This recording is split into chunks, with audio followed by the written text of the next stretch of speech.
There is a woman I have been discussing for the past few weeks that's finally getting her chance to shine. This is the same one who made the ridiculous comments about women being given to men and treated like cattle 30 to 50 years ago.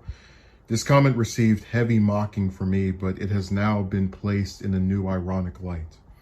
You would think a person who would say that would believe in equality and people being able to make their own decisions. However, the reverse was true, and the only way to properly contextualize what she's done is to provide a recap. Gentlemen, this is the Thought Trilogy. I first met this villain in late 2019 when she approached me on YouTube. She seemed to be interested in me, but of course, what did we go over in my Why Men Get Rejected Over and Over video? Excessive time wasting, and this is exactly what she did, saying that she only wanted to be friends. I played along with this charade until our next call a week later, where she recommended that we stop speaking together because according to her, she, referring to herself as my friend, knew how much I was being hurt by talking to someone I liked romantically, but who did not reciprocate. In this same conversation, she proceeded to schedule to talk to me the following week. Minutes after ending the call, she sent me an angry, profane message that she deleted the following morning without explanation. I had her on my friends list for about a week, and several days went by as she refused to address why she had either written the bizarre message or why she had stood me up before I unfriended her. She would later explain that the message was written while she was drunk, and she deliberately ignored me until I would stop messaging her. So being written an angry message and then ignored is how a friend is rewarded. Several months later, I initiated contact with her for a second period of correspondence. She admitted to mistreating me and said during our initial call that she was trying to like me. During this month, there were 2 week-long instances where she would not respond to my messages on the basis of her being depressed.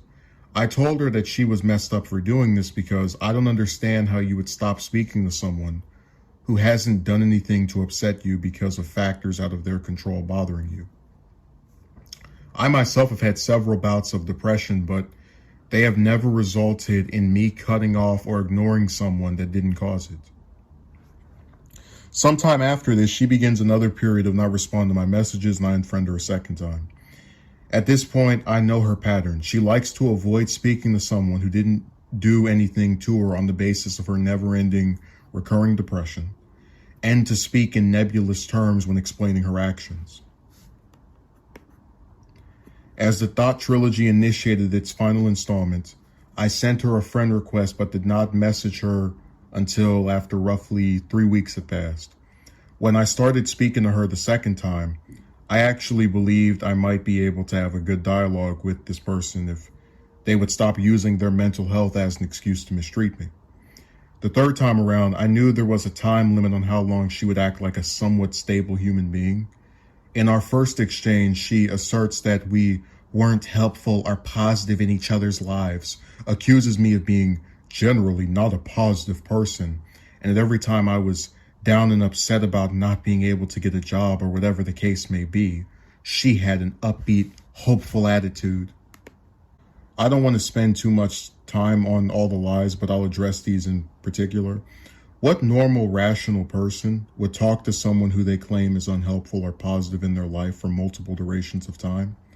As far as me not being a positive person, the person who writes that she does not want to live anymore doesn't get to tell me how positive I am, certainly with no authority. In my video, How Romance Dehumanizes Men, I talked about how people want men to be Mary Sues, a character in fiction depicted as unrealistically lacking in flaws or weaknesses.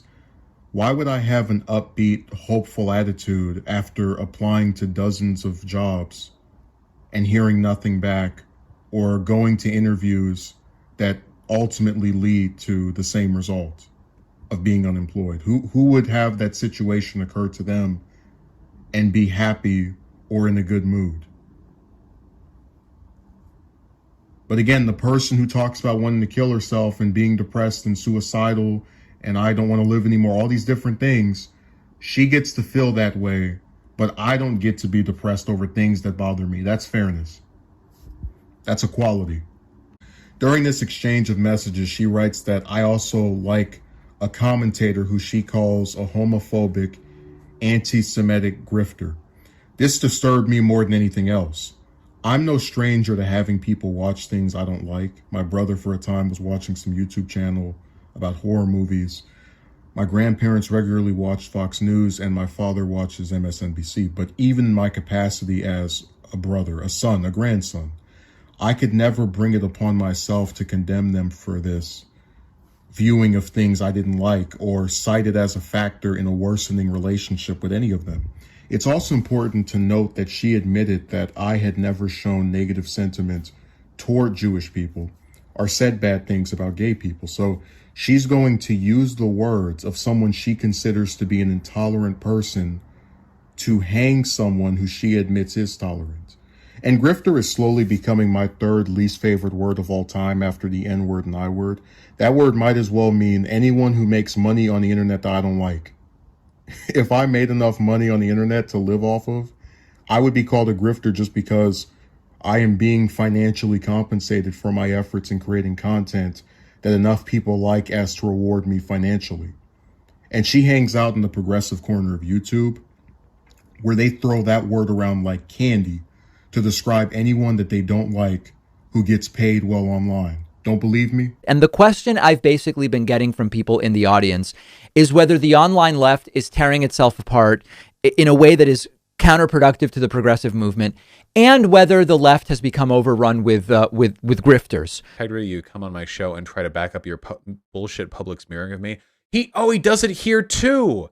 You don't have any integrity unless you come on my show. He is such a shameless grifter, dude. Jank and people like that, if they fall into two categories. Those that genuinely believe these are good ideas, which is to say they don't understand strategy, economics, or anything. And those like Jank, I believe, who are just grifters. Remember, this is the same woman who said she believes in equality and that women were treated like cattle and given to men. And yet here she is trying to treat me like I'm her slave by telling me what I can and can't watch.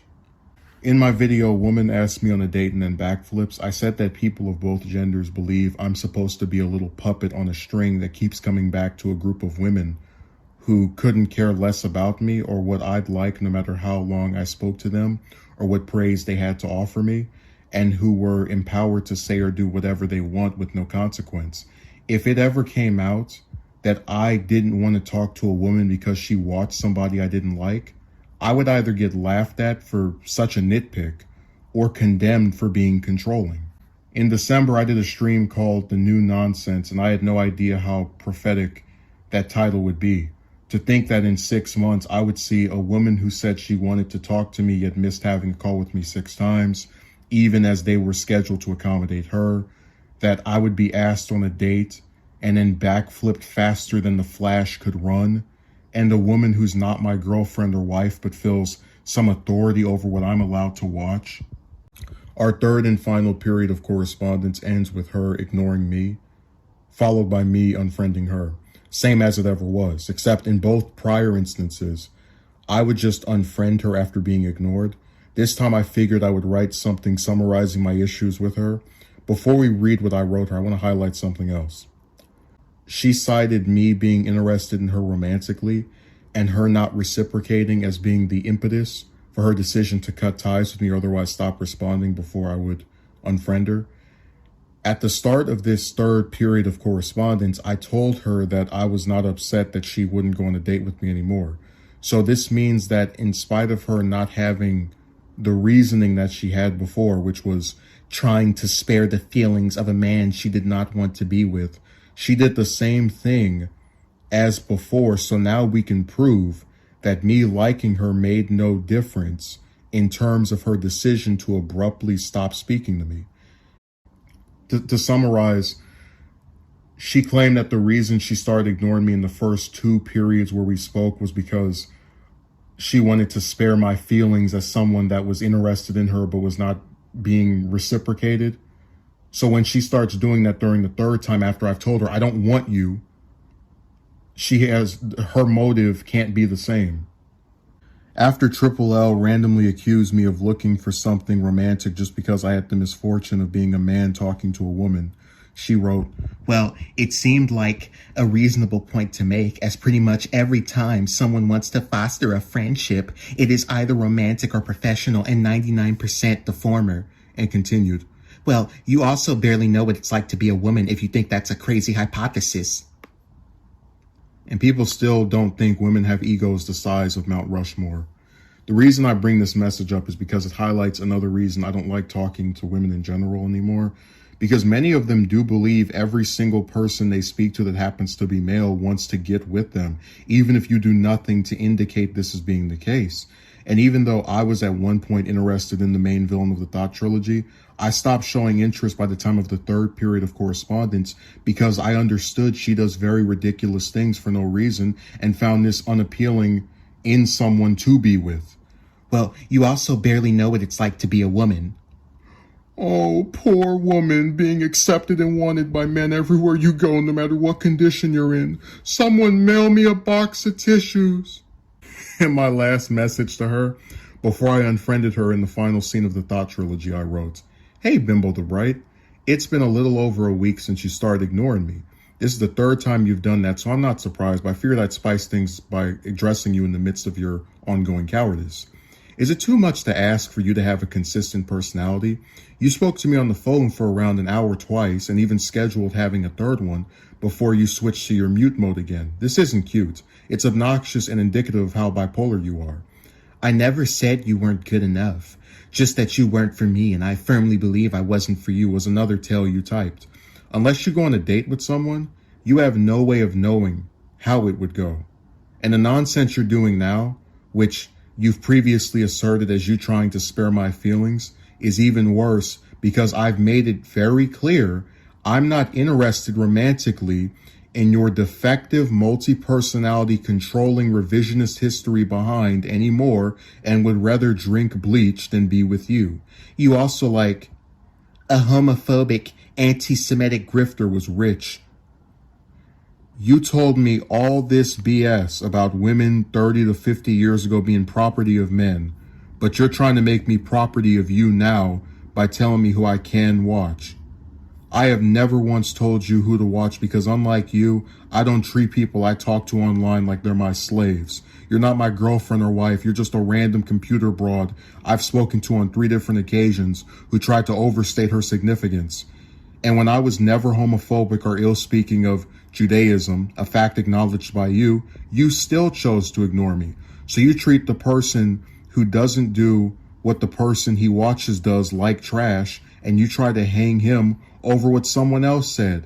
You also told me over a week ago that you didn't care if you lived or died. You've been singing the suicide song for over a year while being a 3-time offender of treating me like trash. So it's hard to be sympathetic to someone who uses their mental health as an excuse to be a controlling, lying, multi-personality wannabe victim.